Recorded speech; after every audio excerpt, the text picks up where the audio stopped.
මේ තියෙන්නේ ක්‍රියේටිවිටි වල දෙවෙනි පාඩම ක්‍රියේටිවිටි ප්‍රොසෙස් එක. මේ ක්‍රියේටිවිටි ප්‍රොසෙස් එකේදී අපි ප්‍රධාන අවස්ථා 7ක් ගැන කතා කරනවා. එකක් තමයි preparation, investigation, transformation, incubation, illumination, verification සහ implementation.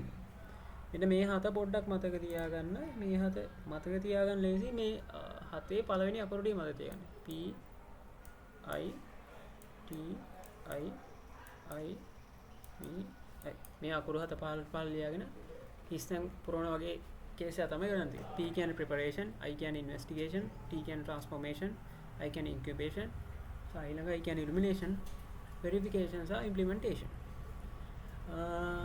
මෙන්න මේ creative process එක ගැන මෙන්න මේ අවස්ථා 7 ගැන තමයි පළවෙනි වෙනම කතා කරන්නේ. preparation එකේදී කරන්නේ අපි information gather කරගන්නවා. අපිට මොකක් හරි problem එකක් තියෙනවා නම් ඒ problem එකට අදාළ information අපි එකතු කරගන්නවා. හිතන්නකෝ අපි final year project එක කරනවා කියලා මේ project එකට අදාළ basic informations අපි collect කරගන්න එකට අපි කියනවා gathering informations කියලා. ඊට පස්සේ ඔන්න ඕක තමයි preparation කියන අවධියේදී වෙන්නේ. ඊට පස්සේ ඉන්වෙස්ටිගේෂන් මේක මේ තව විස්තර ගොඩක් තියෙනවා. ඒ ටික පොඩ්ඩක් බලා ගන්න. මම මේ සරලව මේ කියන්නේ මොකක්ද කියන එක තමයි මේ කියලා දෙන්නේ. හරිද? ඊට පස්සේ ඉන්වෙස්ටිගේෂන් කියන්නේ අපි දැන් අර හොයාගත්ත information deeply research උදාහරණයක් විදිහට මේකදී අපිට පුළුවන් research papers කියවන්න, expert පුද්ගලයන් හම්බෙලා මේ පිළිබඳව කතා කරන්න. අපි research එක base කරලා කතා කරනවා නම් research එක base කරලා මම මේ කතා කරන එක්සැම්පල් එකක් විදිහට අපිට පුළුවන් රිසර්ච් පේපර්ස් කියවන්න, ඒකට අදාළ පුද්ගලයන් එක කතා කරන්න, සහ අදාළ ලෙක්චර්ස්ලත් එක කතා කරන්න, ඒ පිළිබඳව ඇනලයිස් කරන්න. ඔන්න වගේ දේවල් තමයි ඉන්වෙස්ටිගේෂන් එකේදී සිද්ධ කරන්නේ. ඊට පස්සේ ට්‍රාන්ස්ෆෝමේෂන් එකේදී අපි මේ එකතු කරගත්ත ඉන්ෆෝමේෂන්ස් අපි ප්‍රධාන thinking අවස්ථා දෙකකට බෙදනවා. එකක් තමයි convergent thinking, අනිත් එක තමයි divergent thinking. අපි මේ එකතු කරගත්ත දේවල් වල සමාන connections අපි ගැන අධ්‍යයනය යොමු කරන එකට අපි කියනවා convergent thinking කියලා. ඒවැ වෙනස්කම් අපි gather කරගත්ත information වල වෙනස්කම් සංසන්දනයකට අපි කියනවා divergent thinking කියලා. convergent thinking and divergent thinking. ඔය දෙක මතක තියාගන්න. නෝක තියෙන transformation කියන අවධිය. එතකොට මේ ට්‍රාන්ස්ෆෝමේෂන් එකේදී ඔන්න දැන් අපිට ගොඩ නැගෙනවා දෙයක්. මේ පින්තූර ටික අපි මේ තොරතුරු ටික අපි හොයාගත්තා. මෙන්න මේක තමයි අපි දැන් කරන්න යන්නේ. මෙන්න මේක කරන්න අපිට මෙන්න මේ සෙන්සර්ස් ටික තමයි ඕන වෙන්නේ. මෙන්න මේ දේවල් තමයි අපි කරන්න ඕනේ කියන එකේ පික්චර් එකක් අපිට ගොඩ නැගෙනවා මෙන්න මේ ට්‍රාන්ස්ෆෝමේෂන් එකේදී. ඊට පස්සේ ඉන්කියුබේෂන් එකේදී අපි කරන්න ඕනේ අපි දැන් හිතන්නකෝ ඉන්කියුබේෂන් එක කියන්නේ මෙන්න මේ වගේ දෙයක්. අපි මොකක් හරි ගානක් හදා දෙද්දී අපිට ඒ ගාන කොච්චර හැදුවත් වැරදෙනවා කියලා හිතන්නකෝ. අන්නේ කොච්චර හැදුවත් වැරදෙනවා නම් අපි කරන්න ඕනේ මොකද්ද? ඒ ගාන හදන එක චුට්ටකට නවත්තලා අපි වෙන වැඩක් කළා ඇවිල්ලා ගාන හැදුවොත් අපිට අරකට වැඩි percentage එකකින් අපිට පුළුවන් දෙවෙනි පාර ගාන හදාගන්න.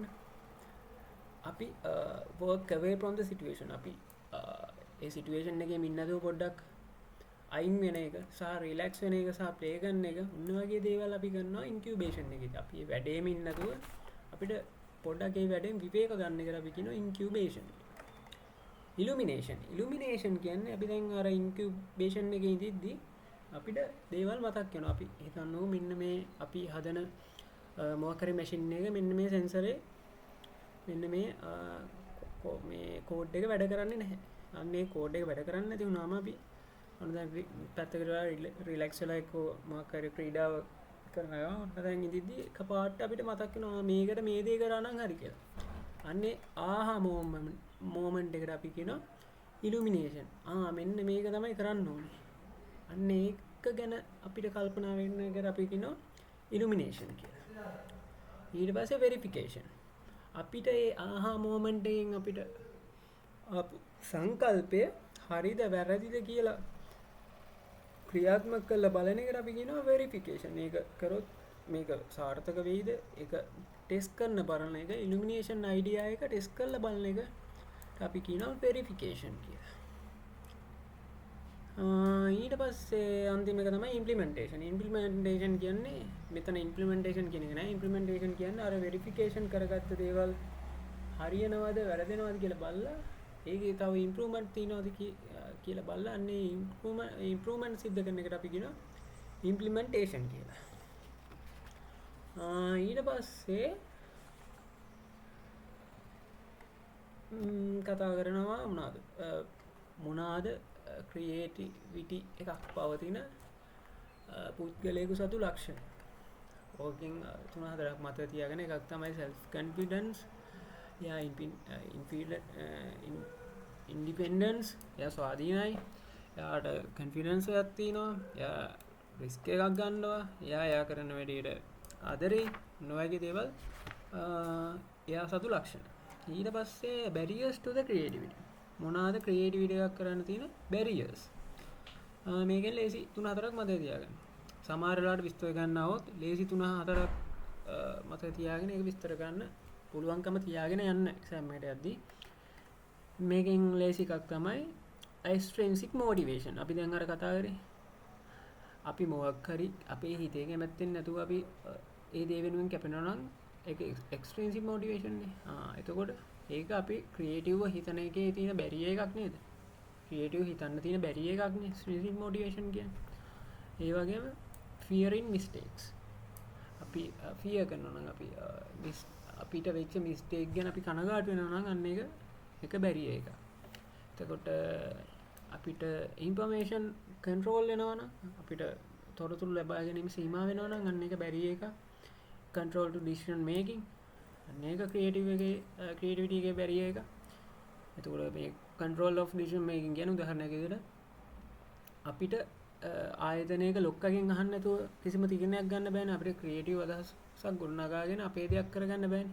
එයා කියන දෙයක් තමයි අපි කරන්න ඕන. අන්න ඒක ක්‍රියේටිවිටි එකේ බැරි එකක්. ඔය ටික තමයි සරලව දෙවෙනි පාඩමේ කතා කරන්නේ. එතකොට මේකේ මතක තියාගන්න ඕන ක්‍රියේටිවිටි process එකේ අවස්ථා 4යි PITI IVI preparation, investigation, transformation, incubation, elimination, verification සහ implementation. එතකොට transformation එකේ ප්‍රධාන අවස්ථා දෙකක් තියෙනවා, convergent thinking and divergent thinking. ඊට පස්සේ අන්තිමට කතා කරනවා මොනවාද ක්‍රියේටිවිටි පුද්ගලයෙක් සතු ලක්ෂණ සහ මොනවාද යාට තියෙන බාධා. ඔය ටික තමයි දෙවෙනි පාඩමේ සරලව කතා කරන්නේ.